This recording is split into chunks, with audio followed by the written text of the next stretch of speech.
Naghalimaw si Justin Brownlee at RJ Abariento sa Game 5 ng semis. Grabe ang ginawa ng dalawang to, hindi nakasayaw si Jalen Johnson. So semifinals Game 5 sa pagitan naman ng Barangay Ginebra, Train or Shine Elasto Painters. Will opening quarters, Stephen Holt na libre agad sa kanyang corner 3-pointer na right away sinagot din agad sa kabila ni Jalen Johnson. Matapos yan, Justin Brownlee kumana rin agad ng corner 3-point shot. Kaso tatlong sunod na basket naman ang sinagot ng Ross, including itong alley-oop layup Johnson to Johnson. Naputol na lang yan sa first 3-pointer naman na to ni RJ Abarientos na nasundan pa ng 4 ni JB to tie the game at all 17. Well present sa venue ang lucky charm ni Karakut na si Bella Belen pero wala pang paramdam si Andre. Under 3 minutes naman off the bench, Adrian Nocum pumukol ng corner 3-pointer pero Justin Brownlee again na ipasok pa itong bailout 4-point shot. Mainit si JB at grabe rin ang palitan ng basket this quarter. Another 3-point shot ni Nocum. Sinagot naman ang tres ni Scottie Thompson 31-26, up by 5 points ang Barangay Ginebra. Second quarter na natiling mainit si Justin Brownlee. Aba hindi pa nagpapahinga with 17 points, shooting 6 of 8 sa field. Kabila naman Adrian Nocum wala pa ring mintis, 4 of 4 sa field with 10 points. After niyan nagkapalitan naman ng tres si Troy Rosario at Santi Santillan. Umuulan ng tres. Eto pa, pasok ang wing 3-pointer ni RJ Abarientos at sa tres na to ni Troy Rosario na maganang lamang ng Gene King sa double digit. Hindi pa natapos dyan. Grabe, under 6 minutes. Eto pa isa mula kay RJ. Bukod kay JB, take over mode din si Abarientos na meron na ring 13 points. Wala pang mintis, 3 of 3 beyond the arc. Halos walang maisagot ang Ross this quarter at napatawag na lang ng timeout si Coach Sheng Yao dahil umabot na yan sa 15 points. Sa dulo, nakasagot ng tres si Gian Mamuyak pero Justin Brownlee na naman another 3-point shot with 21 points, 56-44, pabor sa Barangay Ginebra. Tara the third quarter, hindi pa rin tapos si Brownlee. Unstoppable back-to-back basket to start this quarter. Pero Adrian Nocum, napakainit na sumagot ng personal 10-0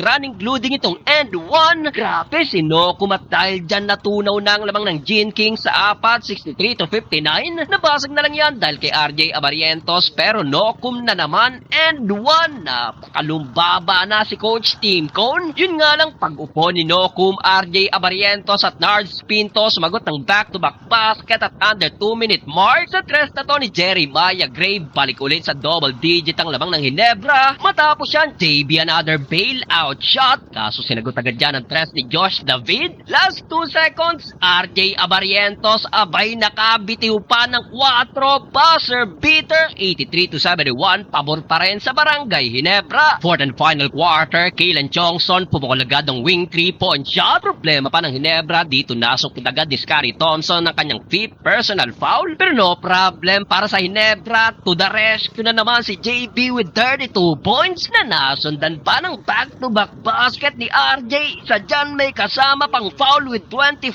points. Halimaw ang leading candidate sa PPC na si RJ at si JB naman sa best import. Under 4 minutes sa tres na to ni Ralph Cunamaga, palalo ang tampak sa 18 points. Matapos yan, heto pa RJ Abarientos again, snatch back kontra kay Mamuyak, step back 3-pointer. Ibang klase si RJ at heto pa isa mula na naman kay Ralph Cuna, tuluyang nagbaon sa Ross at sa uli. Panalo ang Barangay Ginebra, 3 wins to 2.